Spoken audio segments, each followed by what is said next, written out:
এবার 11 নম্বর বছরে 6 জন যুবককে পাঠালেন। কয়জন? যুবকরা শুনেন ভালো করে। এবার ইসলামের টার্নিং পয়েন্ট এখান থেকে আমি কনক্লুশনে যাচ্ছি। 6 জন যুবকের নেতা ছিলেন আসাদ বিন জুরাহ রাদিয়াল্লাহু আনহু। এই সাহাবী, এই 6 জন মানে সাহাবী পরে ইসলাম কবুল করেছেন, তাই সাহাবী বলছি অবশ্যই। তারা জানতেন শেষ জামানায় একজন নবী আসবেন। কি জানতেন? শেষ জামানায় আরেকজন নবী। কার কাছ থেকে জানতেন? ইহুদিদের কাছ থেকে। ইহুদিরা কোথায় ছিল? মদিনায় ছিল। কয়টা গোত্র ছিল? 3টা, বনু কুরাইজা, বনু কাইনুকা, বনু নাজির। ওরা মদিনায় কি করছিল? ওরা মদিনায় শেষ নবীর আগমনের অপেক্ষা করছিল। তাহলে ওরা এখন ফিলিস্তিনে কি করছে? ওদের মাসিহ দাজ্জালের আগমনের অপেক্ষা করতেছে।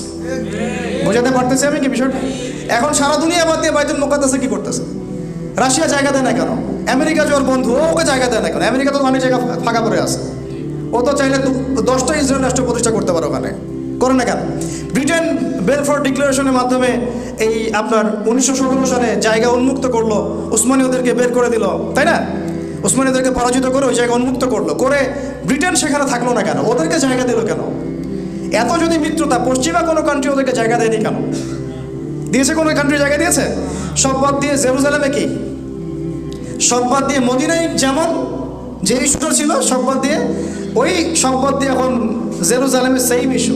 ওইখানে তার অপেক্ষা করছিল ওই 3টা কওম, বনু কুরাইজা, বনু কাইনুকা, বনু নাজির, শেষ নবী মুহাম্মদ সাল্লাল্লাহু আলাইহি ওয়াসাল্লামের আগমনের জন্য। এবং তাকে পেলে তারা বায়াত করতো, করে ইসলাম কবুল করে ধন্য হতো, দুনিয়া আখিরাতে সফল হতো। এটা ছিল ওদের শেষ অপশন। এই কাজটা না করার ফলে তাদের নাম ইয়াহুদ থেকে মাকদুব হয়েছে। ইয়াহুদ থেকে কি হয়েছে? মাকদুব হয়েছে, গায়রুল মাকদুবি আলাইহিম ওয়ালাদ-দালিন। আর বনু ইসরাইল থেকে ইয়াহুদ কেন হয়েছে? ঈসা আলাইহিস সালামকে অস্বীকার করার কারণে। বুঝতে পারতেছি? ঈসা আলাইহিস সালামকে অস্বীকার করার কারণে বনু ইসরাইল থেকে ইয়াহুদ হয়েছে। আর মুহাম্মদ সাল্লাল্লাহু আলাইহি ওয়াসাল্লামকে অস্বীকার করার মধ্য দিয়ে ইয়াহুদ থেকে কি হয়েছে? মাকদুব, অভিশপ্ত। এরপর আর কোনো লেভেল নাই, শেষ। একেবারে ওর দরজা বন্ধ হয়ে গেছে। এরপর সর্বশেষ চান্স ছিল ওইটাই, শেষ। তো ওরা এখন এখানে কি করে? উত্তর হচ্ছে ওরা ওদের মাসিহ দাজ্জালের আগমনের অপেক্ষা করছে ওখানে, এবং তার জন্যে একটা হোলি ল্যান্ডে একটা স্টেট কায়েম করার চেষ্টা করছে, যেটাতে মোটামুটি তারা 80% ডান। তো এই জিনিসগুলো আমাদেরকে এসকাটোলজির জ্ঞান শেখার জন্য উদ্বুদ্ধ করবে ইনশাআল্লাহ। আমরা অনুরোধ করবো সিরাতের সাথে, কোরআনের সাথে, হাদিসের সাথে, ইতিহাসের সাথে সমসাময়িক বিশ্বের সম্পর্কে জ্ঞান অর্জন করেন। এটা আপনাদের জন্য অনেক বেশি জরুরি। আল্লাহ পাক তৌফিক দান করে দেন। এখন ওদিকে আমি যাচ্ছি না, লম্বা করবো না, আমি শেষ করে দিচ্ছি ভাই। যে এই কোন জায়গায় ছিলাম? 6 জন যুবক যখন চলে আসলেন, এসে বায়াত করলেন একদম ইনস্ট্যান্ট। তারা জানতেন তিনি নবী, কোরআন তেলাওয়াত শুনিয়েছেন, বুঝে ফেলেছেন কোরআন শুনি ইনি শেষ নবী।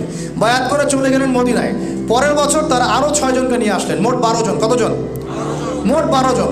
এই 12 জন যখন ইসলাম কবুল করলেন, নবী সাল্লাল্লাহু আলাইহি ওয়াসাল্লাম তাদের সাথে একজন দাঈ ইলাল্লাহকে পাঠিয়ে দিলেন। তার নাম হচ্ছে মুসআব বিন উমাইর রাদিয়াল্লাহু আনহু, যিনি কি ধনী দুলাল ছিলেন, সব ছেড়ে দিয়েছেন ইসলামের জন্য, একদম সব। শেষে তাকে দাফন করার জন্য একটা কাপড়ও পাওয়া যায় নাই, ঘাস দিয়ে তাকে দাফন করা হচ্ছে উহুদের মাঠে। তো মুসআব বিন উমাইর রাদিয়াল্লাহু আনহুকে আল্লাহ নবী পাঠিয়ে দিলেন, তুমি যাও মদিনায় দাওয়াতি কাজ করো। কিসের কাজ করো? দাওয়াতি কাজ করো। কার জন্যে? কোনো দলের পক্ষে, কোনো ব্যক্তির পক্ষে, নাকি আল্লাহর জন্যে? শুধুমাত্র আল্লাহর দিকে মানুষকে ডাকবা, আর আমাকে শেষ নবী হিসেবে মানবে, এই ইতাআতের দিকে তুমি ডাকবা। তিনি গেলেন। আল্লাহ পাক তাকে এত বরকত দিয়েছিলেন আলহামদুলিল্লাহ, মাত্র 1 বছরে। কত বছর? 1 বছরে মদিনার 75টা ফ্যামিলি ইসলাম কবুল করেছে আলহামদুলিল্লাহ। এটা কিন্তু ছোট সংখ্যা না, ওই সময় প্রেক্ষাপটে সংখ্যাটা অনেক বড়। আর তাদের মধ্যে নেতৃস্থানীয় অনেক ব্যক্তির বর্গ ছিল আলহামদুলিল্লাহ। নেতৃস্থানীয় ব্যক্তি যাদের কথা অন্যরা শুনে, এমন অনেক মানুষ ছিল সেখানে। তো আওস ও খাজরাজ যখন ইসলাম কবুল করলো, তখন নবী সাল্লাল্লাহু আলাইহি ওয়াসাল্লামের উপরে হিজরত করার আদেশটা আসলো। এবার আপনি হিজরত করতে পারেন। নবী সাল্লাল্লাহু আলাইহি ওয়াসাল্লাম এবার গিয়ে হিজরত করলেন মদিনায়। তাহলে প্রেক্ষাপটটা তৈরি হয়েছে মক্কায়, আর মদিনায় রাষ্ট্র কায়েমের প্রেক্ষাপটটা আগে থেকেই দাওয়াতের মাধ্যমে তৈরি হয়েছিল। এবার সেখানে গিয়ে তিনি যা করলেন, তিনি তখন আর কিন্তু দুর্বল নন। মুসলমানরা তখন আর কি না, দুর্বল না। সাহাবীরা নির্যাতিত না, তারা একটা ভূখণ্ড পেলেন, একটা জনসমষ্টি পেলেন, একটা সার্বভৌমত্ব পেলেন, একটা রাষ্ট্রের ফাংশন যা যা লাগে সবই পেলেন। সেখানে গিয়ে তিনি মক্কার মতো দারুল আরকামের মতো মসজিদ নববী নির্মাণ করলেন। তার আগে মসজিদে কুবা নির্মাণ করেছেন, ঠিক আছে কথা। তারপরে তিনি আনসার আর মুহাজিরদের মধ্যে ভ্রাতৃত্বের বন্ধন স্থাপন করলেন। মানে ঐক্য লাগবে আপনার, তাছাড়া আমরা দিন প্রতিষ্ঠা করতে পারবো না। তারপরে তিনি ইহুদিদের সাথে অন্যদের সাথে মদিনা সনদ করলেন, ঠিক আছে। এই সনদগুলো ভঙ্গ করেছিল ইহুদিরা। তার ফলশ্রুতিতে বনু কাইনুকাকে বের করা হয়েছে, বনু নাজিরকে বের করা হয়েছে, বনু কোরাইজাকে বের করা হয়েছে, যুদ্ধগুলো হয়েছে। এরপরে সামরিক বাহিনী গঠন হয়েছে, অর্থনীতির ভিত্তি শক্ত করা হয়েছে, সারিয়া অভিযানগুলো শুরু হয়েছে। আপনারা অনেকে মনে করেন যে বদর মনে হয় প্রথম যুদ্ধ, না, বদরের আগে অনেকগুলো সারিয়া হয়েছে। সারিয়া সেই যুদ্ধগুলোকে বলা হয় যেখানে নবী সাল্লাল্লাহু আলাইহি ওয়াসাল্লাম নিজে উপস্থিত ছিলেন না, অন্যকে দায়িত্ব দিয়েছেন, ঠিক আছে। আর এটা হ্যাঁ ঠিক আছে, সারিয়াটাকে বলে যেখানে নবী সাল্লাল্লাহু আলাইহি ওয়াসাল্লাম নিজে উপস্থিত ছিলেন না, অন্যকে দায়িত্ব দিয়েছেন। আর যে যুদ্ধে তিনি নিজে উপস্থিত ছিলেন তার নাম কি? গাজওয়া। তো এই কয়েকটা সারিয়া হওয়ার পরে আবু সুফিয়ানের কাফেলা যাচ্ছিল শামে, ওইটাকে আক্রমণ করাকে কেন্দ্র করে ঘটনা ঘটে গেল এবং এটাকে কেন্দ্র করে বদরের প্রেক্ষাপট তৈরি হলো। এবং বদরের যুদ্ধ মুসলমানরা জয়লাভ করলো, আপনারা জানেন, একদম বিশাল ব্যবধানে 70 জন কাফের মারা গেল, 70 জনকে বন্দী করা হলো। মুসলমানরা মাশাআল্লাহ পুরো বিশ্বকে জানাই দিল যে একটা শক্তি রাইজ করেছে আলহামদুলিল্লাহ, যেটা কারো সামনে মাথা নত করবে না ইল্লাল্লাহ, আল্লাহ ছাড়া। কথা ঠিক আছে। এরপর উহুদে তারা প্রতিশোধ দিতে আসলো। কি করতে আসলো? কিসের প্রতিশোধ? বদরের পরাজয়ের প্রতিশোধ। এই যুদ্ধটা আমরা প্রায় জিতেই গিয়েছিলাম, একটা ভুল মাত্র। কয়টা ভুল? একটা খালি ভুল। কি ভুল বলেন তো? ওই যে জাবাল রুমার উপর দাঁড়িয়ে থাকবা, ওখান থেকে নামবা না। জাবাল রুমার উপর দাঁড়িয়ে থাকবা, ওখান থেকে নামবা না। সাহাবীরা নেমে আসছিলেন অল্প কয়েকজন ছাড়া। এই সুযোগটা নিয়েই খালিদ বিন ওয়ালিদ রাদিয়াল্লাহু আনহু, তিনি তখন মুসলিম হন নাই, পিছন দিক থেকে এসে একেবারে ইনস্ট্যান্ট অনেক সাহাবী, প্রায় 70 জন সাহাবী শাহাদাত বরণ করলেন। আমি যদি আপনাদেরকে উহুদের মাঠটা দেখাতে পারতাম কোনো ইয়াতে, মানে প্রজেক্টরের মাধ্যমে, এবং ওখানে উপস্থিত থেকে আমরা এটা দেখেছি যে কোন দিকে মুসলমানরা ছিল, কোন দিকে কাফেররা ছিল, কোন দিক থেকে আক্রমণটা হয়েছে, এটা আমি ওই মাঠে গেলে বোঝাতে পারবো আপনাকে স্ট্র্যাটেজি কেমন ছিল। যাই হোক, মুসলমানরা দুই দিকে চাপে পড়ে গিয়েছিল, এতে করে উহুদের যুদ্ধে একটা সাময়িক বিপর্যয় শুরু হয়ে যায়। আপনারা জানেন ফলাফল কী হয়েছে। আমাদের নবী সাল্লাল্লাহু আলাইহি ওয়াসাল্লাম স্বয়ং নিজেও মার খেয়েছেন সাল্লাল্লাহু আলাইহি ওয়াসাল্লাম, যেটা আপনারা আলোচনা শুনেছেন ইতিমধ্যে। এরপরে তারা আরও বড় শক্তি ক্রিয়েট করেছিল খন্দকের যুদ্ধে আক্রমণ করার জন্য। খন্দকের খাল করা হয়েছে সালমান আল ফারিসি রাদিয়াল্লাহু আনহুর পরামর্শে। তো খন্দক যুদ্ধের খাল নবী সাল্লাল্লাহু আলাইহি ওয়াসাল্লাম নিজে খুঁড়েছেন, মনে আছে আপনাদের, পেটে পাথর বেঁধে। তারপর খন্দকের যুদ্ধে তারা মদিনা অবরোধ করে বেশি দিন টিকতে পারে নাই, 1 থেকে 1.5 মাসের মধ্যে তারা সেখান থেকে চলে গিয়েছে। আল্লাহ পাক ঝড় পাঠিয়েছেন, বাতাস পাঠিয়েছেন, ফেরেশতা দিয়ে সাহায্য করেছেন, প্রচণ্ড শীত নামিয়ে দিয়েছেন। এবং মুসলমানরা ওই যুদ্ধটাকে বলা হয় একটা ব্যারিয়ার, মানে এরপর থেকে মুসলমানরা আর মানে ডিফেন্সিভ কোনো যুদ্ধ করে নাই, সব এরপর থেকে সবগুলোই আক্রমণাত্মক যুদ্ধ হয়েছে। এটা একটা ব্যারিয়ার বলা হয় খন্দকের যুদ্ধ। তো এই যুদ্ধটাতে আমরা মোটামুটি জয়লাভ করি। তারপরে নবী করিম সাল্লাল্লাহু আলাইহি ওয়াসাল্লাম দাওয়াতের মেহনত বাড়ান, সারি অভিযানগুলো বাড়ান। এক পর্যায়ে স্বপ্ন দেখছেন যে তিনি বাইতুল্লাহ তাওয়াফ করছেন। সাহাবীরা চিন্তা করলেন, হ্যাঁ আমরা ইনশাআল্লাহ উমরা করতে যাব বা হজ করতে যাব ইত্যাদি ইত্যাদি। তো সবাই রেডি হলেন, 1400 সাহাবী যাচ্ছেন উমরা করতে নিরস্ত্রভাবে। কিন্তু আবু সুফিয়ানের কাফেলা তাদেরকে আটকে দিল। খালিদ বিন ওয়ালিদ সেখানে ছিলেন, তিনি তখনও মুসলিম হননি কিন্তু, ঠিক আছে। তো এইখানে নবী সাল্লাল্লাহু আলাইহি ওয়াসাল্লাম বলেন, আমরা কিন্তু যুদ্ধ করতে আসি নাই, আমরা এসেছি ইবাদত করতে, আমরা অস্ত্র নিয়েও আসি নাই। তো ঠিক আছে, তোমরা ঢুকতে পারবে না, এই বছর উমরা করতে পারবে না, পরের বছর আসতে হবে, তাও পরের বছর অস্ত্র ছাড়া আসতে হবে, 3 দিনের বেশি থাকতে পারবে না, 10 বছর আমরা কেউ কারোর সাথে যুদ্ধ করবো না, এই 10 বছরে তোমাদের কেউ আমাদের দলে আসলে ফিরাই দিব না, আর আমাদের কেউ তোমাদের দলে গেলে ফিরাই দিতে হবে। সবগুলো ধারাই আমাদের কি এগেছে না? নবী সাল্লাল্লাহু আলাইহি ওয়াসাল্লাম বললেন, ঠিক আছে, ডান, ওকে ফাইন, কোনো সমস্যা নেই। এইবার নাযিল হচ্ছে ইন্না ফাতাহনা লাকা ফাতহাম মুবিনা। এই হুদাইবিয়ার এই সন্ধির মধ্য দিয়ে আমি তোমাকে স্পষ্ট বিজয় দিয়ে দিয়েছি। সুবহানাল্লাহ। ওটা তারা বুঝতে পারে না, ওটা ব্যাখ্যা করতে পারবো না আমি, এখন সময় লাগবে। এখন কথা হচ্ছে, হুদাইবিয়ার সন্ধির পরে নবী সাল্লাল্লাহু আলাইহি ওয়াসাল্লাম 10 বছরের জন্য সবচেয়ে বড় শক্তির হাত বন্ধ করে দিলেন, মানে কুরাইশরা এখন আমাদেরকে আর আক্রমণ করতে পারবে না, ঠিক আছে। এবার তিনি খায়বারে যে বাকি ইহুদিরা ছিল তাদেরকে আক্রমণ করবেন। কত ডিপ্লোম্যাটিক দেখেছেন, কত ডিপ্লোম্যাটিক স্ট্র্যাটেজি ছিল নবী সাল্লাল্লাহু আলাইহি ওয়াসাল্লামের। বড় শত্রুর হাত চেপে ধরেছেন, 10 বছর কোনো যুদ্ধ হবে না তোমার সাথে, সন্ধিও আছে, আর তুমি ওদেরকে সাহায্য করতে পারবে না। এবার তিনি গিয়ে খায়বার আক্রমণ করেছেন, ফিরে গিয়ে খায়বার আক্রমণ করেছেন।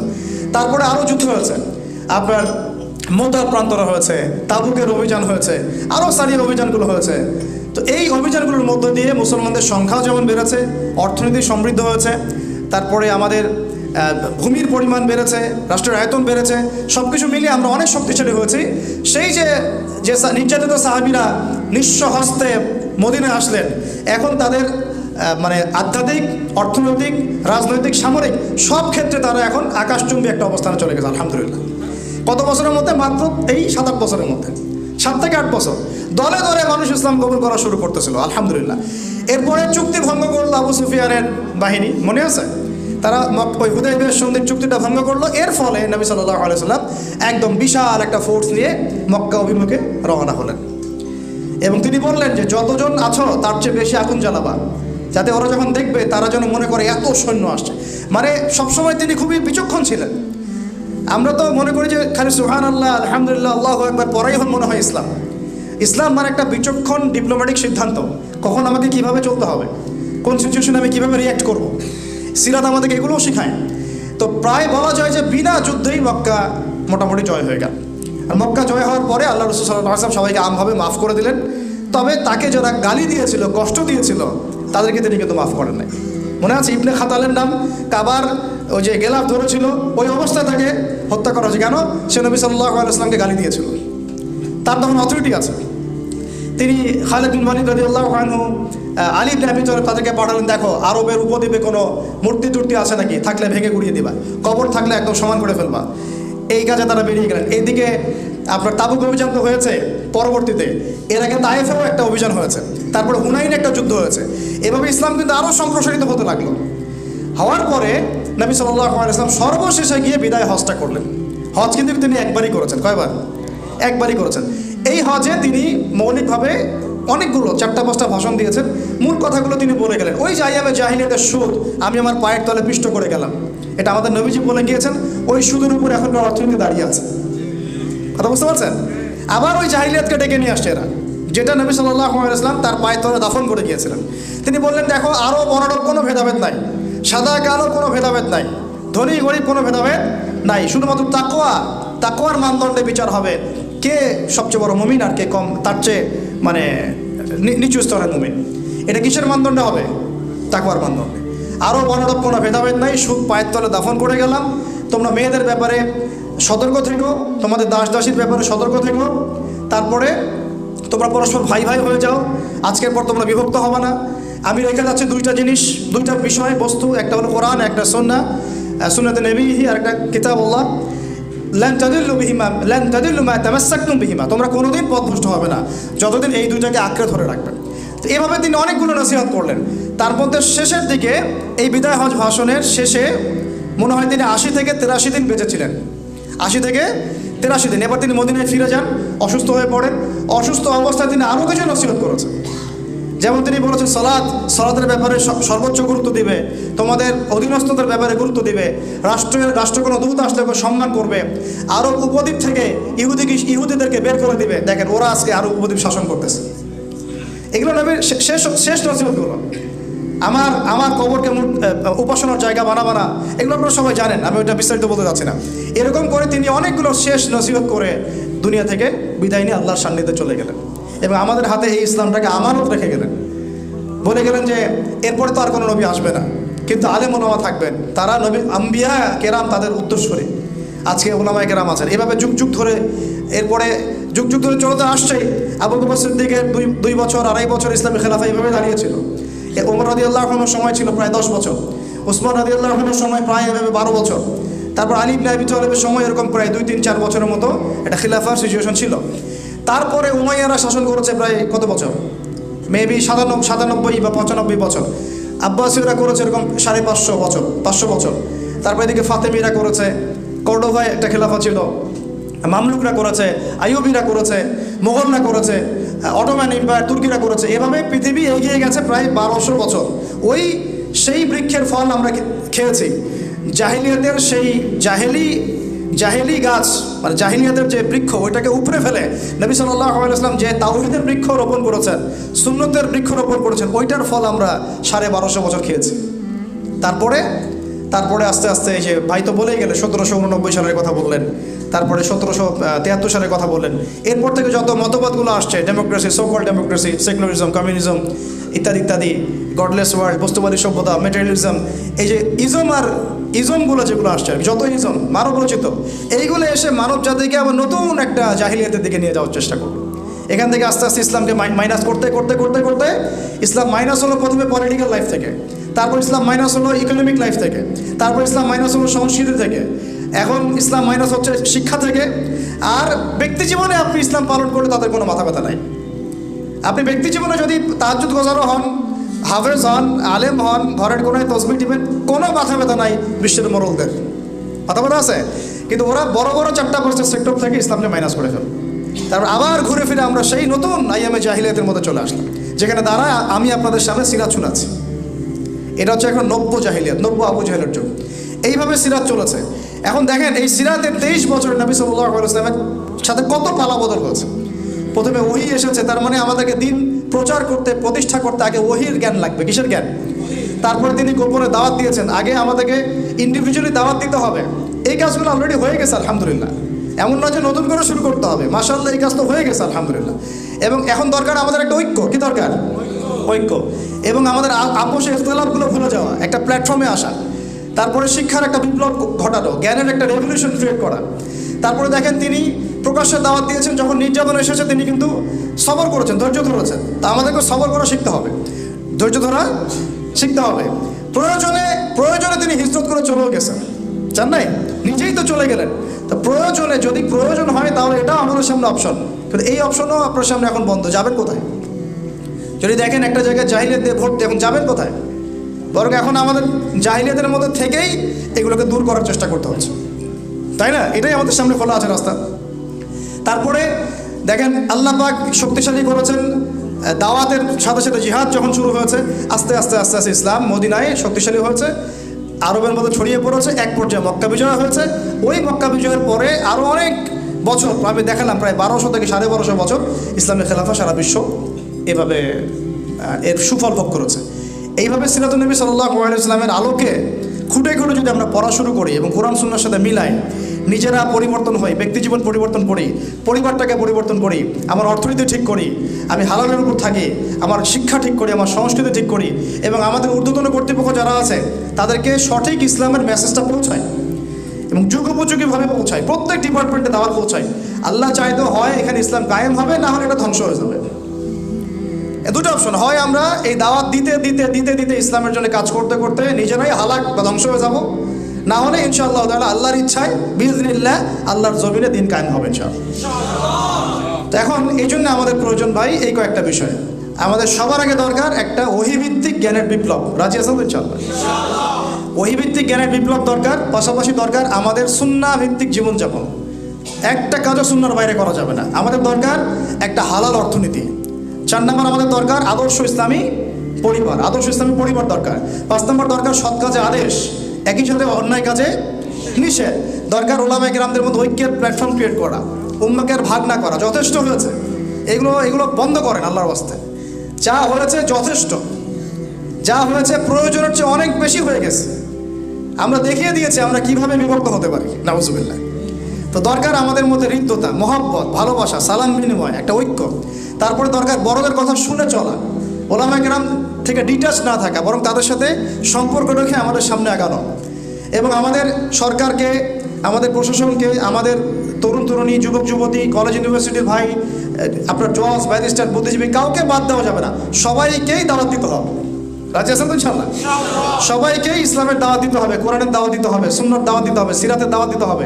কে জানে আল্লাহ পাক চাইলে তারাও ইসলামী খেলাফা কায়েম করতে পারে। সম্ভব তো? আমাদের কাজ এটা। করবে কি করবে না এটা তাদের ব্যাপার। আমাদের কাজ প্রথমে কি করা? দাওয়াত দেওয়া। এরপরে দাওয়াত দিয়ে যদি আপনি দেখেন কোনো কাজই হচ্ছে না, আপনার জন্য অন্য রাস্তা খোলা আছে। ওই যে আবিসিনিয়া, ওই যে তায়েফ, ওই যে মদিনা, এইগুলো আপনার রাস্তা। এখনকার আবিসিনিয়া কোনটা আল্লাহই ভালো জানে, এখনকার যুগের মদিনা কোনটা আল্লাহই ভালো জানে। এটা আপনাকে আমাকে খুঁজে খুঁজে বের করতে হবে। তো যাই হোক, এভাবে সিরাতুন নবী সাল্লাল্লাহু আলাইহি ওয়াসাল্লামের আলোকে আমরা আজকে প্রত্যয় গ্রহণ করি, দৃঢ় শপথ গ্রহণ করি যে ইনশাআল্লাহ তাআলা আমরা আমাদের ব্যক্তি জীবন থেকে শুরু করে সর্বোচ্চ লেভেল পর্যন্ত ঢেলে সাজানোর চেষ্টা করবো ইনশাআল্লাহ। সর্বপ্রথম আমরা আল্লাহর কাছে তৌফিক চাই যেন আল্লাহ রাব্বুল আলামিন আমাদের সবাইকে নবী সাল্লাল্লাহু আলাইহি ওয়াসাল্লামের সুযোগ্য উম্মাহ হওয়ার তৌফিক দান করেন। এই নামকা বাস্তব মুখে ভালোবাসে এমন না, সুযোগ্য উম্মাহ হওয়ার তৌফিক দান করেন। এক, দুই, আল্লাহ পাক যেন আমাদেরকে তৌফিক দেন আমরা নবীকে ভালোবাসার মতো বাসতে পারি সাল্লাল্লাহু আলাইহি ওয়াসাল্লাম। আমরা নবী সাল্লাল্লাহু আলাইহি ওয়াসাল্লাম রেখে যাওয়া এই কোরআন এবং সুন্নাহর আমানত নিজে শিখবো ইনশাআল্লাহ, পরিবারকে শেখাবো।